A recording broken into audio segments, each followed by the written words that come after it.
सगळ्यांनी प्रयत्न केले असतील त्यावेळेला ही वास्तू झाली आणि या वास्तूला भाऊंचंच नाव द्यायचं आहे. हा 8 तास मी पकडला, मला सगळ्यांनी सहकार्य केलं आणि भाऊंचं नाव या ठिकाणी झाली. भाऊंची एक वास्तू या ठिकाणी उभी राहिली, आठवण राहिली.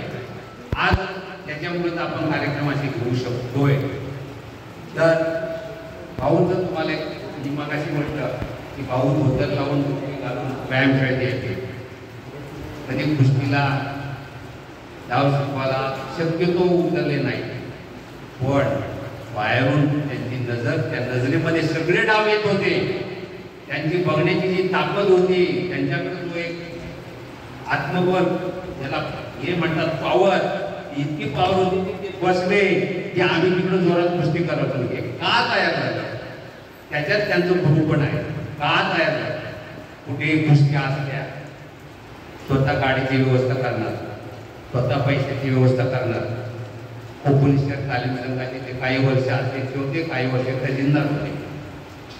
पोलीस शहर तालीम संघामध्ये पैसे कसे येतील, अनुदान कसे येतील याच्यासाठी ते सगळ्यांच्या घरी फिरायचे. त्यावेळेचे नगरसेवक, नगराध्यक्ष यांच्या सगळ्यांच्या घरी जायचे, पाया पडायचे आणि काय सांगायचे, पोरांसाठी नगरपालिकेला पैसे द्या. आणि त्यावेळेला वर्षाला 50,000 रुपये माझ्या माहिती म्हणून, कारण मी कुस्ती खेळत होतो, 50,000 रुपये भाऊंनी नगरपालिकेला अनुदान द्यायला लावलं होतं.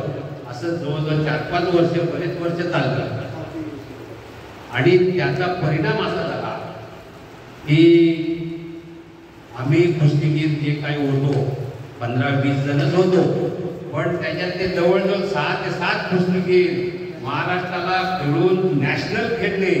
6 ते 7 हा एक रेकॉर्ड आहे, हा जिल्ह्याचा रेकॉर्ड आहे. जिल्ह्यामध्ये एका तालमीतली इतकी मुलं नॅशनलला गेलेली नाही. त्याच्यातला पहिला आया कैलासवासी गुलाब कुमार, रघुनाथांचा मोठा भाऊ, मोठे बंधू, हे त्यांच्या ताब्यात होते म्हणण्यापेक्षा त्यांच्या घरातले असल्यामुळं पूर्ण कंट्रोल त्यांचं होतं. भाऊंच्या शब्दापुढे ते जात नव्हते आणि वर्षभर ते बाहेरच्या तालमीत असायचे. आणि ते तालमीत आहेत म्हणून आम्हाला सुद्धा भाऊने तालमीत पाठवलं होतं. कंपनीतना, माझ्या कंपनीतना सगळी माझी व्यवस्था करून दिल्लीला आणि पुण्याला प्रॅक्टिससाठी पद्माकर गायकवाड, मी, त्याच्यानंतर गुलाब कुंभार, रामचंद्र कुंभार, असे भगवान कुंभार, रघुनाथ कुंभार, असे 6-7 लोकांना महिन्याला 500 रुपये खावटी नगरपालिकेकडनं चालू करून घेतली. बघा गुरुचं कार्य बघा. फक्त डाव शिकवले म्हणजे गुरु नाही, हे सुद्धा कार्य गुरुचं. ते डाव शिकवणं हा प्रत्यक्ष गुरु झालाच, पण अप्रत्यक्षरित्या कुस्तीसाठी सहकार्य करणारे, मदत करणारे असे गुरु आहेत, ह्या गुरूंना कधी विसरता येत नाही. कधी भाऊनी कधीच सांगितलं नाही की तुम्ही आखाड्याला उतरू नका. आखाडा आहे, चला, आखाडा आहे, चला निघायचं, बस निघायचं. जी मुलं येतील वेळ प्रसंगी आम्हाला खायला कुठे मिळायचं नाही.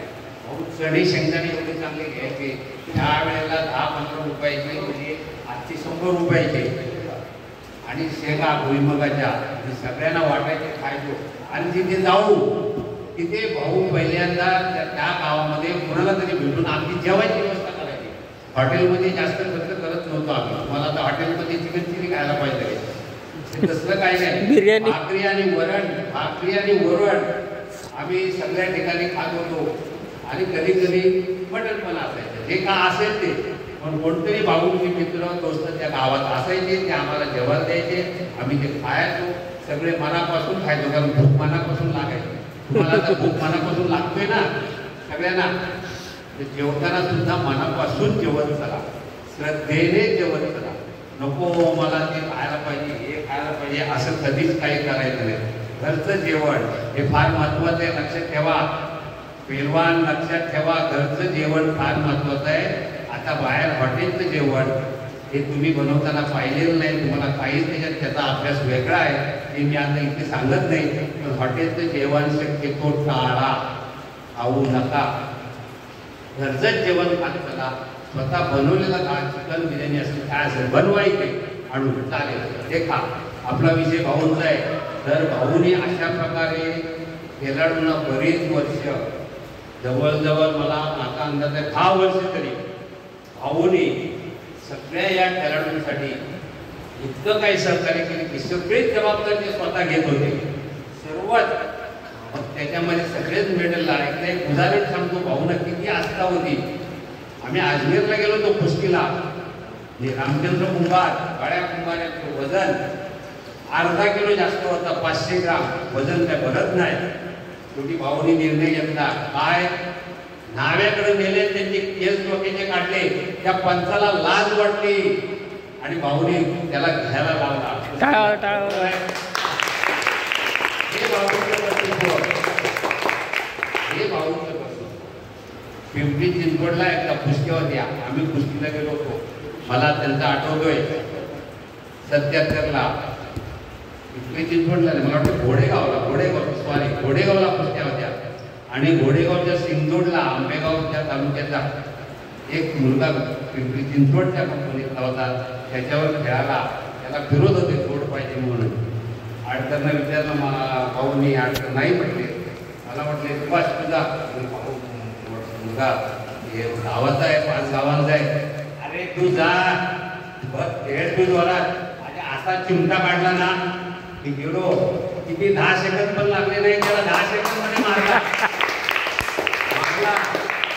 असा मुलं मारला भाऊनी काढलेला चिमटा.